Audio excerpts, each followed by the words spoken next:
Today we are headed to a small farm animal swap to sell some of our animals. We have never been to this particular one before, so we are very excited what we could sell and what animals would be there. We don't intend to buy anything, but if we will able to stick to that, let's see. We got up early at 5:30 a.m. and then started to pack our car and load all the animals. After getting several transportation boxes, it was time to get the animals we wanted to sell. First, I got my quails. I wanted to sell all Manchurians and only keep my Manchurian dilutes, so that's what birds I'm getting here. Meanwhile, and also while I got some other stuff like feed and containers for feed and water, which I didn't film, my mom and husband got the turkeys, ducks, and chicken.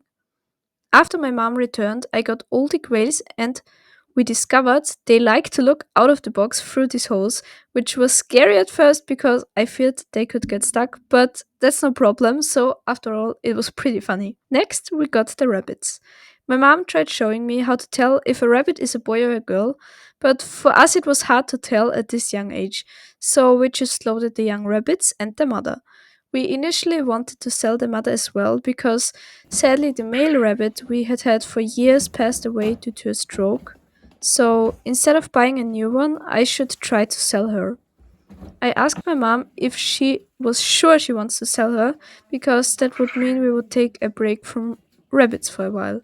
She said yes, we've had enough rabbits for now, but well, just wait and see. The older siblings of the young rabbits were very interested in what's going on. Maybe they were saying goodbye? We packed 4 of our Barnefelder hens, and these are very beautiful and will be sold as breeding hens. Then, of course, we need lots of containers, feed, and things like tape or paper towels. I suggest writing a list of all these things beforehand so you don't forget anything. Then nearly everything was packed into the car just for us to find out the trunk won't close properly. So at this point, my dad had already disassembled the closing mechanism, and I was getting worried that we couldn't get on the way on time. Did I mention quays are very curious and nosy little birds? They wanted to know exactly what's going on. Luckily, in the end, my dad figured out that a piece needs to be replaced, but he found a way for the trunk to close properly, at least provisionally. So we only drove off about 10 minutes late, which wasn't a problem, and we even saw a hot air balloon, which we otherwise would have missed. Part of our trip led us alongside the Danube, which was a very beautiful route.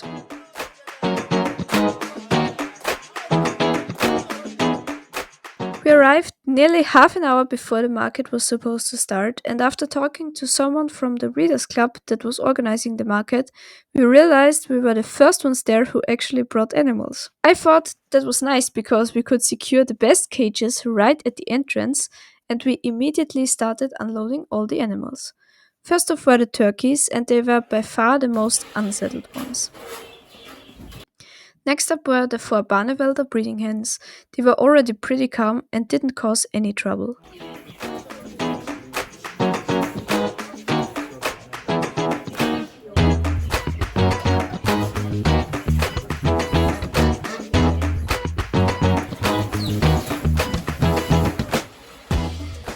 To calm the turkeys, my husband got this towel to shelter them a little from everything going on. While we were unloading the other animals, some other breeders got there as well, so I stopped filming to not disturb anyone. The quails seemed to be a little exhausted from the drive, and some showed signs that they were hot. From all animals here, quails are the most sensitive to heat, and it wasn't even a hot day, but quails can show heat distress already at about 25 degrees Celsius. But after they got some water and feed, it was already much better. Then we also brought some runner drakes and a duck. I even tried selling the 2 zebra finch boys from this year. Shortly after the market started, we already sold 1 Barnevelder hen to a very nice lady that runs a small farm for children to visit, and I was very happy to find such a nice place for her. The same lady also bought 2 of the young rabbits, so once I filmed this, we had only 4 young ones left. They were very hungry and also exploring a lot.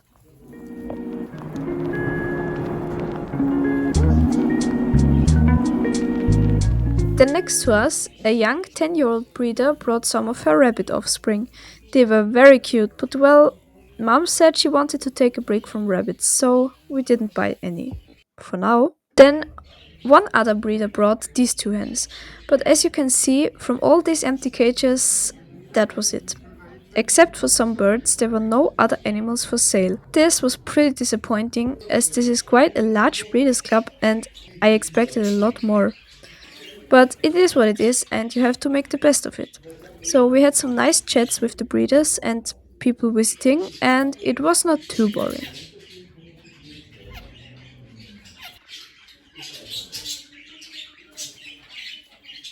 I already told you about this little bunny from the young breeder, right? Let me tell you about him while you watch us pack. So, towards the end of the swap, it was pretty clear we couldn't sell our mother rabbit, and I called my mom, sent her a photo of this one, and was like, look, he's really cute. And he also has the white which you like, so maybe we could buy him instead of taking a rabbit break. And in the end, she agreed, so we actually bought him. As you can see from packing, we didn't sell a lot of animals. Apart from the first lady, there was an older farmer who bought two quail hens, and that was it.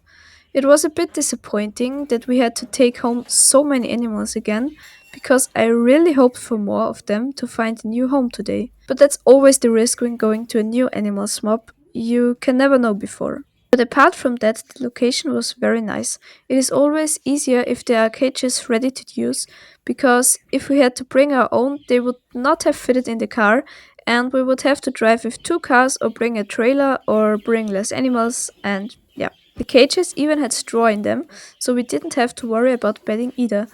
And finally, they had these handy little feed and water containers to borrow, which are way more practical than ours, so of course we used them and afterwards put them away again. While we were loading the animals, one person visited and we had a quick chat, but he didn't want to buy anything.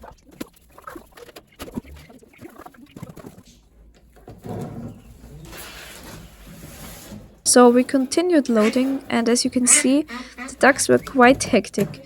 Of all animals, I would say that they are the most difficult to load. But finally, we managed to get all of them in the box, and then there were just the turkeys left.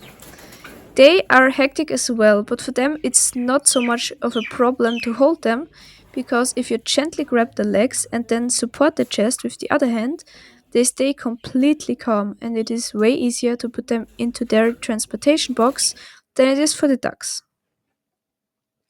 As the car was fully packed again, we were on our way. The cute new bunny got to travel on my husband's lap, as we didn't want to put him to the others yet to not cause additional stress while driving.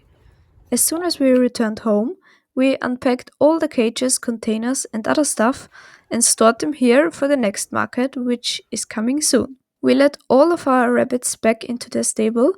The young ones are so energetic and were very happy to be back, but the mother seemed pretty tired and drained. So I'm happy for her that she now gets to stay and does not have to go through the stress of traveling again. And finally, we of course had to introduce the new bunny. My siblings were very excited about him. He started exploring immediately and did not fight with the others at all. Maybe it was helpful that he already got to know some of the others at the market, as he was right in the next cage. He seemed to really enjoy running in this big stable, which I think he might not have been able to do before, because he was probably in a smaller one like many breeders have. After all, this market or swap experience was nice regarding the people and the location, but I suppose I won't return soon because there were simply so little sellers and nearly no customers.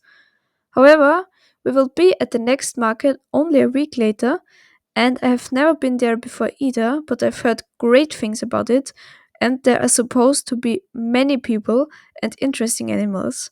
So subscribe to stay tuned to not miss the next small farm animal swap video, and thanks for watching. Bye bye!